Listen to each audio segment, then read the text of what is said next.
안녕하세요. 순메디텍 교육부 이미순 실장입니다. 네, 이번 시간에는 거짓 청구에 대한 개념과 사례를 들어서 설명을 드리도록 하겠습니다.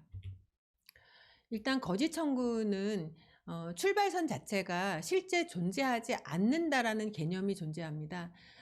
그래서 예를 들면 입원 일수나 내원 일수를 거짓으로 늘려서 청구를 한다거나 실제 실시하지 않은 행위나 약제, 치료 재료를 청구한다거나 이런 출발선이 있는데요. 사실은 했음에도 불구하고 거짓 청구에 해당하는 부분도 있다라는 것을 반드시 인지를 하셔야 됩니다. 그건 뭐냐면 예를 들어서 비급여 대상 진료를 했습니다. 점을 빼고 2만 원을 받았어요. 2만 원을 받았는데 진찰료를 또 청구를 한다거나 이런 경우엔 거짓 청구에 해당합니다. 그리고 면허 대여하는 경우에도 거짓 청구의 범위에 속하기 때문에 굉장히 주의를 요해야 됩니다. 사실은 면허를 대여해서 누군가가 그 행위를 실시한 거잖아요. 실제 존재하지 않는 행위는 아닌데 이 면허 대여도 거짓 청구의 범위에 해당이 됩니다. 그리고 무자격자 진료 같은 경우에도 누군가가 무자격자긴 하지만 사실은 진료나 조제를 한 거거든요. 그럼에도 불구하고 이거는 거짓 청구의 범위에 해당되기 때문에 비급여 이중 청구나 면허 대여나 무자격자 진료 이런 것들은 굉장히 주의를 하셔야 됩니다. 사실은 이런 것들은 의료법상의 어떤 그 면허 자격 정지 처분도 일어나게 되어 있고요. 형법상 사기죄에 해당이 돼서 어떤 형법 처벌도 받습니다. 그래서 굉장히 중요합니다. 첫 번째 사례를 살펴보면 첫 번째에서 얘기한 것처럼 실제 실시하지 않은 거에 대한 요양급여 비용 청구입니다. 어떤 의원 같은 경우에는 만성 위염으로 인해서 사실은 실제로 환자가 이틀밖에는 내원하지 않았지만 청구를 4일로 늘려서 청구했던 사례입니다. 그래서 나머지 내원하지 않았던 2일에 대해서는 거짓 청구로 조사가 되었던 내용입니다. 두 번째 사례도 마찬가지입니다. 실제 실시하지 않은 신경 차단술에 대한 문제인데요. 신경뿌리 병증을 동반한 요추 및 기타 추간판 장애 등의 상병으로 사실은 내원해서 처방만 받았음에도 불구하고 실제 실시하지 않은 신경 차단술을 청구를 했기 때문에 거짓으로 확인이 되었던 사례입니다. 그리고 세 번째 사례도 마찬가지입니다.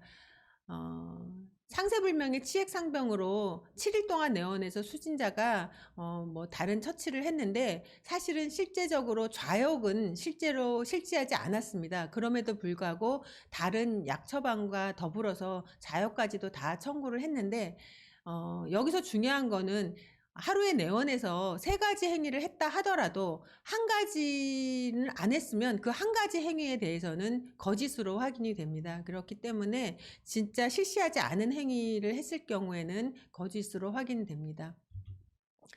네 번째 사례입니다. 건강검진 때도 중요한데 사실은 이 건강검진이 비급여로 실시하는 종합검진도 있습니다. 이제 그럴 경우에 환자에게 전액 비급여로 비용을 징수하고 있습니다. 그럼에도 불구하고 건강검진을 실시한 환자에게 어떤 질환이 발생을 했을 때 동일한 검사와 동일한 진단을 하고 나서 어떤 상병을 달아서 진찰료와 검사료를 청구했을 때 이거는 비급여 이중 청구에 해당합니다.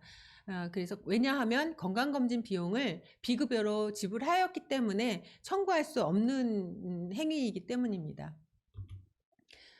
다섯 번째 사례로는 이런 경우가 굉장히 많이 현장에서 확인이 되는데요.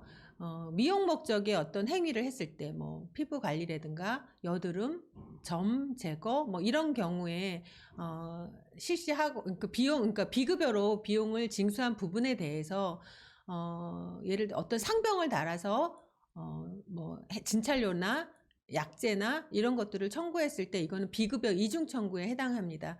예를 들어서 여드름 치료하고 비급여를 받고 뭐 주사나 아니면 진찰료를 청구했을 때도 비급여 이중 청구에 해당이 됩니다.